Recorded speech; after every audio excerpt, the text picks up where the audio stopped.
नमस्कार, स्वागत है आपका। इंडिया टीवी देख रहे हैं आप। आपके साथ मैं हूं प्राची पाराशर। हमारे खास कार्यक्रम कहानी कुर्सी की में आज बात करेंगे कांग्रेस की तैयारी की। लोकसभा चुनाव के लिए कांग्रेस आज उम्मीदवारों की पहली लिस्ट जारी कर सकती है। बताया जा रहा है कि पहली लिस्ट में 60 उम्मीदवारों के नाम हो सकते हैं, जिसमें दिल्ली की 3 सीटें भी शामिल हैं।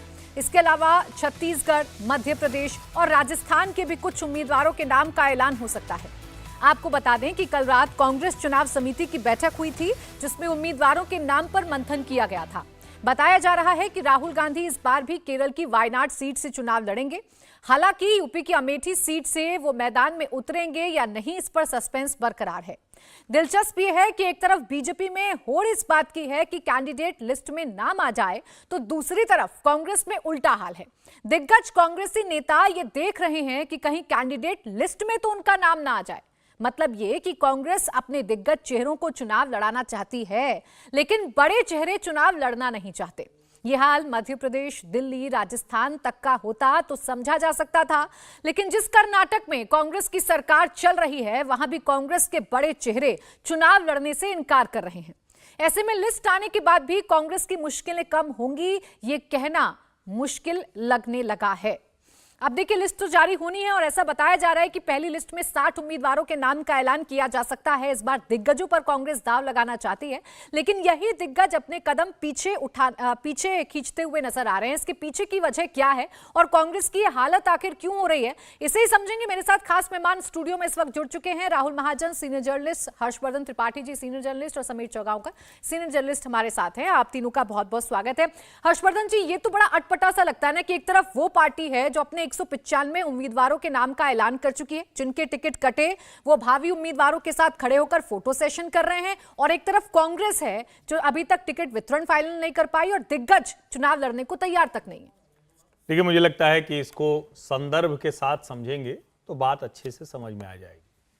प्रधानमंत्री नरेंद्र मोदी सांसद हैं। सांसद के तौर पर अपनी कॉन्स्टिट्यूएंसी में, चूंकि वो तो लगातार जीतते हैं, वो तो हारे ही नहीं है कोई चुनाव, अपनी कॉन्स्टिट्यूएंसी में जाते हैं। उनके संसदीय क्षेत्र में क्या क्या बढ़िया हो सकता है उसका हिसाब किताब लेते हैं। प्रधानमंत्री हैं तो ज्यादा कुछ कर सकते हैं, वो ज्यादा कुछ कर रहे हैं। वो सांसद के तौर पर ये सब कुछ करते हैं। वो सांसद के तौर पर आदर्श ग्राम बनाते हैं। वो सांसद के तौर पर वाराणसी की बुनियादी सुविधाओं को बेहतर करते हैं। वो सांसद के तौर पर जब प्रधानमंत्री के तौर पर दिखते हैं तो दुनिया के राष्ट्राध्यक्षों को काशी के घाट पर काशी विश्वनाथ लेकर चले आते हैं। यानी अपने संसदीय क्षेत्र से उनका जुड़ाव निरंतर बना हुआ है। अब जब प्रधानमंत्री ऐसा कर रहे हैं तो वो दबाव बना हुआ है, तो जितने नेता हैं वो सब अपने अपने क्षेत्र में लगातार लगे हुए हैं। यहां तक कि जो राज्यसभा के सांसद थे और जिनको मंत्री बनाया गया इस सरकार में, उनको कहा गया, और वो कब कहा गया, 5 साल पहले कहा गया कि भैया देखो, राज्यसभा सदस्य तुमको बना दिया गया है, लेकिन अपनी अपनी कॉन्स्टिट्यूंसी चुन लो।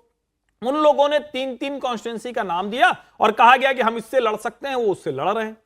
दूसरी तरफ क्या है, अमेठी के चुनाव के साथ एक और जगह वायनाड राहुल गांधी चुन लेते हैं। सोनिया गांधी रायबरेली की जगह राजस्थान से राज्यसभा सांसद हो जाती हैं। अभी भी ये पता नहीं है कि जो फाइनल लिस्ट आएगी उसमें क्या नाम होगा। जब शीर्ष पर ही इस तरह की दुविधा भ्रम हो, तो जो दूसरे नेता हैं उनको आपने कहा ही नहीं, वो किसी कॉन्स्टिट्यूंसी में काम ही नहीं कर रहे हैं, किसी को अपनी भूमिका पता ही नहीं है, और अब उनको लगता है कि ऐसे किसी संसदीय क्षेत्र में हम चले गए तो भैया हार के लौटेंगे, एक सर पे बदनामी और आएगी। तो मुझे लगता है ये दुविधा द्वंद्व जो शीर्ष पर है उसका परिणाम है, और इसी वजह से कांग्रेस पार्टी के बड़े नेता, दिग्गज नेता चुनाव लड़ने से मना कर रहे हैं। अच्छा, ये दुविधा द्वंद राहुल जी वहां तो समझ में आती है जहां आप कमजोर हैं। अगर हम उत्तर प्रदेश का एग्जांपल लें, आप कमजोर नजर आते हैं, आपका संगठन बहुत ज्यादा एक्टिव नजर नहीं आता है।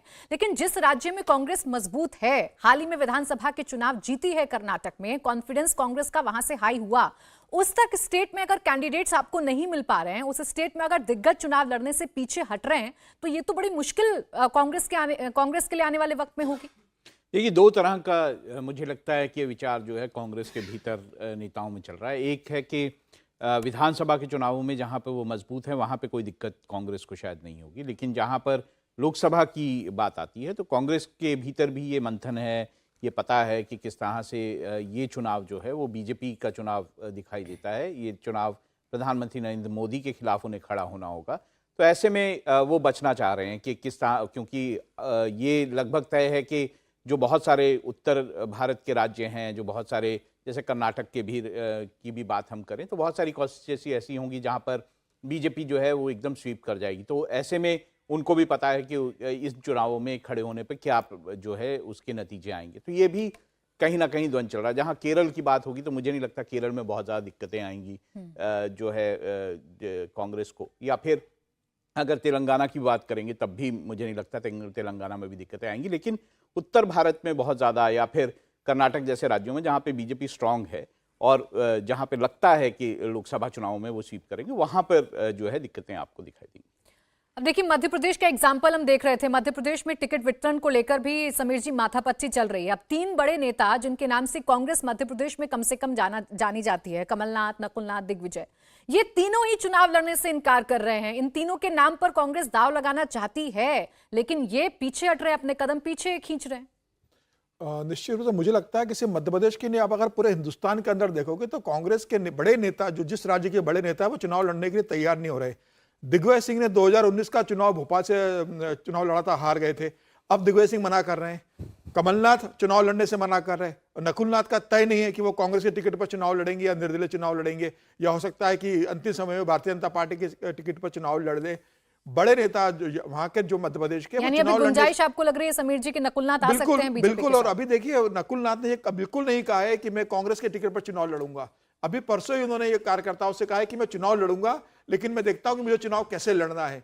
यह तय है कि सब जानते हैं, नकुलनाथ भी इस बात को जानते हैं कि भारतीय जनता पार्टी से इस बार चुनाव जीतना बहुत मुश्किल होगा, और छिंदवाड़ा सीट भी भारतीय जनता पार्टी इस बार जीत सकती है। आप राजस्थान में अगर देखोगे तो अशोक गहलोत चुनाव लड़ने से मना कर रहे हैं। सचिन पायलट चुनाव लड़ने के लिए तैयार नहीं है। अशोक गहलोत के बेटे जो वैभव गहलोत, जो 2019 में गजेंद्र सिंह शेखावत के खिलाफ जोधपुर से चुनाव लड़े थे, वह फिर चुनाव लड़ने को तैयार नहीं है। महाराष्ट्र के बड़े नेता चुनाव लड़ने की तैयार नहीं है।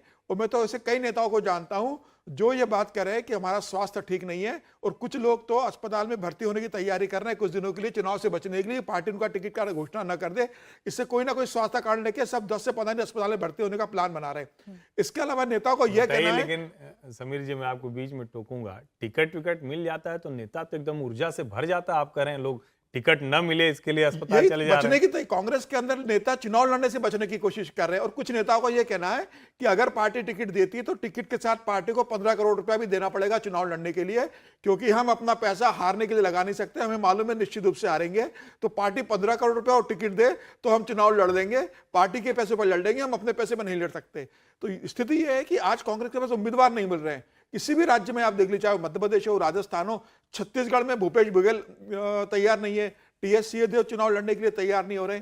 मुझे ऐसा लगता है कि कांग्रेस जब 2014 में अपने ऐतिहासिक हार जब उनकी हुई थी, 42 सीटें उनके पास आई थी, उसके बाद से 5 साल में आप देखिए 2019 तक कांग्रेस ने क्या सीखा।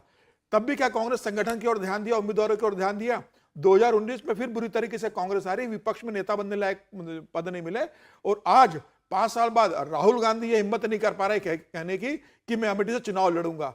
प्रियंका गांधी यह कहने की हिम्मत नहीं कर पा रही है कि मेरी मां ने जो रायबरेली की सीट खाली की है वहां से मैं चुनाव लड़ने वाली हूं। तो परिवार के जो मुखिया है, जो बड़े नेता है, वह चुनाव लड़ने की तैयार नहीं है। पार्टी के राष्ट्रीय अध्यक्ष तय नहीं कि वो चुनाव लड़ेंगे कि नहीं लड़ेंगे। अभी रणदीप सुरजेवाला जो चुनाव लड़वाने सारे राज्यों में जाते हैं, हरियाणा में वो चुनाव लड़ने के लिए तैयार नहीं है। केसी वेणुगोपाल चुनाव लड़ने के लिए तैयार नहीं है। जयराम रमेश राज्यसभा में जा रहे हैं, राहुल गांधी की यात्रा के साथ है। तो कांग्रेस के अंदर कोई बड़ा नेता चुनाव लड़ना नहीं चाहता। मुझे लगता है कि कांग्रेस के पास जिस सीटों पर लड़ना चाह रही है वहां उतने उम्मीदवार भी नहीं मिलेंगे। तो कांग्रेस को पहले अपने उम्मीदवार तय करना चाहिए। और जो प्रधानमंत्री मोदी ने जिस तरीके से 10 साल काम किया है, और आज भारतीय जनता पार्टी 195 उम्मीदवारों की पहली सूची घोषित कर चुकी है। कांग्रेस 40 सीटों पर नाम घोषित करने की कोशिश कर रही है। और ये देखना 40 में से जिनके नाम आएंगे, आधे से ज्यादा ये कह देंगे कि हमारे स्वास्थ्य की समस्या है, हम पारिवारिक कारणों से चुनाव नहीं लड़ सकते। अब देखिए, इन बाकी कार्यकर्ताओं नेताओं के लिए तो चलिए आप ये कह सकते हैं, लेकिन राहुल गांधी, प्रियंका गांधी, जिस तरीके से हर्षवर्धन जी, इन दोनों पर सबकी निगाहें टिकी हुई हैं। अपने क्षेत्र में बेशक गए हों या ना गए हों, अमेठी हारने के बाद मुश्किल से 3-4 बार का दौरा राहुल गांधी ने अमेठी का किया है। रायबरेली का भी कुछ ऐसा ही हाल है। इन दोनों पर क्या आपको लगता है गांधी परिवार कोई चुनौती देने की हालत में है, या उतरेगा चुनावी मैदान में ताकि कैंडिडेट्स को कम से कम कुछ चुनौती तो हो भारतीय जनता पार्टी की? देखिए, उतरना चाहिए। हम ये कहेंगे कि राजनीति समझने के लिहाज से प्रियंका गांधी और राहुल गांधी दोनों को लड़ना चाहिए, और स्मृति ईरानी के सामने ही राहुल गांधी को चुनाव लड़ना चाहिए। लेकिन स्मृति ईरानी जो एक बात कह रही, वो कह रही भाई अगर आपको साहस है, आपको हिम्मत है, आपको अमेठी की जनता पर भरोसा है, तो वायनाड छोड़कर सिर्फ अमेठी से आइए। अब ये एक चुनौती है, अगर इसको स्वीकार करेंगे। और एक चीज आप देखें अगर ध्यान से, राहुल गांधी कभी किसी चुनौती को स्वीकार नहीं करते रहे, वो रास्ता बचाते रहे। जो शर्मिष्ठा मुखर्जी जी की किताब है, जो प्रणब मुखर्जी की पुस्तक रही, उन सब में बड़ा साफ है कि वो कोई भी जिम्मेदारी लेने से बचते रहे। मंत्री बनना चाहते थे, मनाना चाहते थे, लोग नहीं बने। चलो, लोग कहते हैं कि वो तो सिर्फ प्रधानमंत्री बनने के लिए आए हैं, उस तरफ भी शायद उनका साहस नहीं हुआ, शायद उनकी हिम्मत नहीं हुई। और अभी भी आप ध्यान से देखें, किसी भी कैंपेन को कॉन्टिन्यूअसली चलाने की स्थिति में नहीं होते।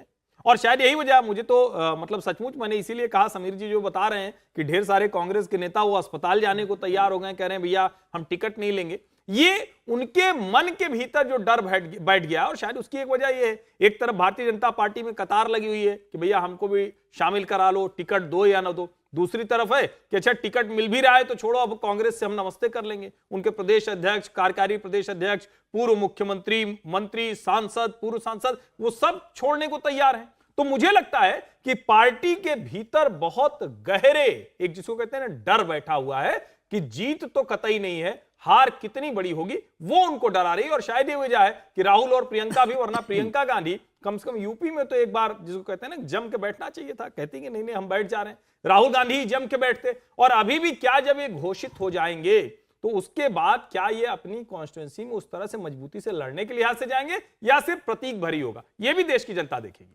अच्छा, उत्तर प्रदेश में हालात बदल रहे हैं। उत्तर प्रदेश में गांधी परिवार चुनाव लड़ेगा या नहीं लड़ेगा, ये सवाल उठने लगे हैं और अभी तक तो लड़ता हुआ नजर नहीं आ रहा है राहुल जी। लेकिन फिर मैं उसी बात पर आऊंगी, जिन स्टेट्स में आप मजबूत हैं, जहां पर आपका कैडर है, आप राजस्थान का अगर एग्जांपल लेंगे, आप विधानसभा चुनाव बेशक हार गए, लेकिन आपके पास अशोक गहलोत जैसे मजबूत नेता हैं, सचिन पायलट जैसे मजबूत नेता हैं, ये नेता भी चुनाव लड़ने से कतरा रहे हैं। तो क्या अपने प्रभाव पर इन नेताओं को यकीन नहीं रहा, या साथ में कांग्रेस का चुनाव चिन्ह लग रहा है, इस बात पर उन्हें यकीन नहीं रहा?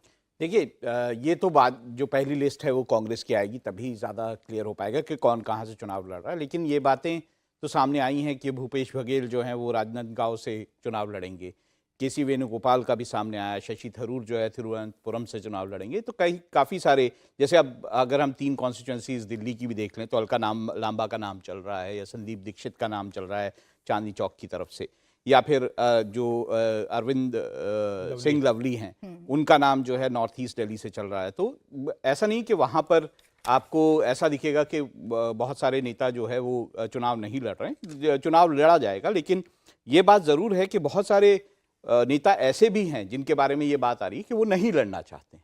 अब इसका कारण जब हम एनालाइज करते हैं तो ये कारण एक ऑब्वियस सामने आता है कि बीजेपी के एक लहर जैसी दिखाई देती है देश में, तो शायद ये नेता चुनाव नहीं लड़ना चाहते हैं। लेकिन राजस्थान में भी आपको ऐसा नहीं दिखाई देगा कि राजस्थान में, क्योंकि काडर है कांग्रेस का और कांग्रेस के कार्यकर्ता भी हैं, तो ऐसा भी नहीं दिखाई देगा कि आपको राजस्थान में बिल्कुल ही कोई लोग नहीं मिल रहे हैं और आपको ज़बरदस्ती खड़े करने पड़ रहे हैं। आप अगर पिछला विधानसभा चुनाव भी देखें तो कांग्रेस ने, ऐसा कुछ नहीं हुआ कि कांग्रेस ने वो चुनाव लड़ा ही नहीं। कांग्रेस ने राजस्थान में अच्छे से चुनाव लड़ा। अब जीत और हार अलग अलग पार्टियों की अलग अलग कारणों से होती है। बीजेपी राजस्थान में जीती क्योंकि जो गहलोत सरकार थी उसकी योजनाएं जो हैं वो शायद लोगों तक नहीं, इंटीरियर में नहीं पहुंच पाई या धरातल पे नहीं पहुंच पाई, जिसके ऊपर काफ़ी आरोप लगे कि ये योजनाएं तो शुरू की गई लेकिन उसका रिजल्ट क्या लोगों तक पहुंचा, इस तरह की बातें हुई जिसके कारण इस तरह के रिजल्ट आए। लेकिन ये कह देना कि कांग्रेस जो है वो बिल्कुल ही चुनाव नहीं लड़ पाएगी, इस पर ऐसा नहीं होगा। नहीं, ये सवाल मैं इसलिए पूछ रही हूँ, एक तरफ उत्तर प्रदेश में या बाकी तमाम स्टेट्स में भारतीय जनता पार्टी के जो बड़े नेता हैं राहुल जी, उनका तो किस सीट से चुनाव लड़ा जाना है वो चुनावी मैदान में उतर रहे हैं, ये लगभग तय है। उत्तर प्रदेश की लिस्ट आप देखिए, पहले ही पता था वाराणसी से प्रधानमंत्री नरेंद्र मोदी चुनाव लड़ेंगे, अमेठी से स्मृति ईरानी लड़ेंगी, लखनऊ से राजनाथ सिंह चुनाव लड़ेंगे।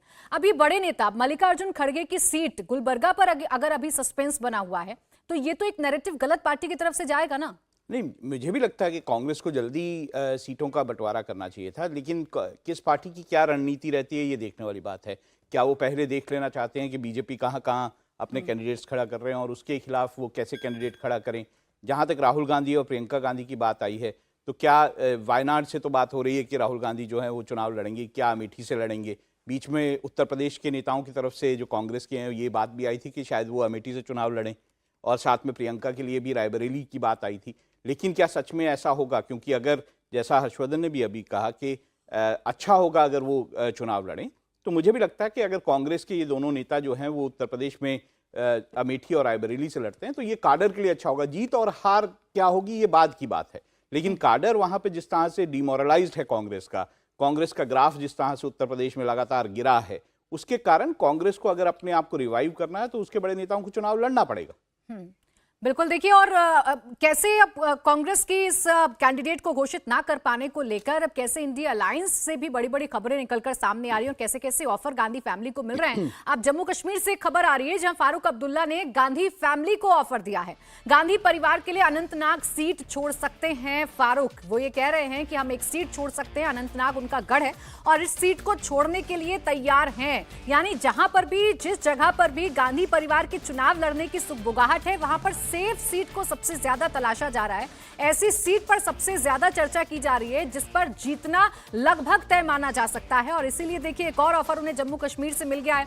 अब इंडिया अलायंस कैंप से ऑफर मिला है कि गांधी फैमिली का कोई भी परिवार का सदस्य अगर अनंतनाग से चुनाव लड़ना चाहता है तो फारूक अब्दुल्ला अनंतनाग की सीट को छोड़ सकते हैं। ये ऑफर दिया गया है फारूक अब्दुल्ला की तरफ से। समीर जी, देखिए क्या स्थिति आ गई है कांग्रेस के बड़े नेताओं की कि जो एक समय देश के किसी भी लोकसभा सीट से लड़ने की ताकत रखते थे, पार्टी का संगठन मजबूत था, वो रायबरेली, अमेठी, उत्तर प्रदेश की बड़ी सीटें छोड़कर, दिल्ली की बड़ी सीटें छोड़ के उन्हें वायनाड जाना पड़ता है।